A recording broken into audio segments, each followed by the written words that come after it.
Well, this morning we are waking up warm and a little more humid thanks to the onshore flow that established itself yesterday. And we've got a little fog developing inland along State Road 29. Visibility between a mile to a mile and a half. But along the coast, along I-75, Tamiami Trail, some of our busier roadways, we should be all right. But take your time there for northern Collier and parts of Hendry County for sure.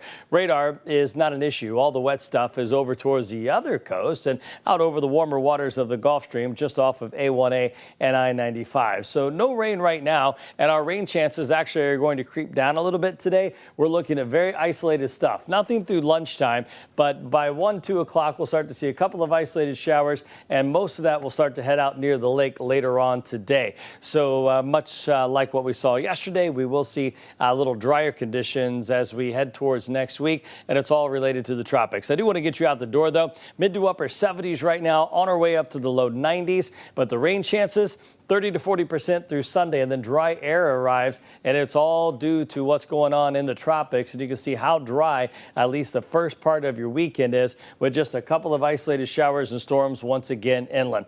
All right, we've got what is left of Gabrielle, we've got Umberto, and what is likely to become Imelda here in the days ahead. Gabrielle has become post-tropical. The winds are at 65. The remnant low will impact parts of Portugal and Spain. So let's check Gabrielle off the list. Umberto is a hurricane this morning with winds of 75 miles per hour, and the movement is off to the west-northwest. It is forecast to become a Category 4 hurricane north of the Lesser Antilles there, and eventually curving up and impacting Bermuda. Not a direct hit, I don't think, but at least the right side of circulation will bring some pretty rough weather there for the island. Now, I want to spend some time on Imelda, or what is likely to become that. National Hurricane Center has a 90% chance of that happening a little farther to the west. And what's going to happen here is we've got a cold front sliding down the state. So as Imelda starts to develop, that front is going to block the storm from making a direct impact in Florida, and it's going to start turning it off to the north.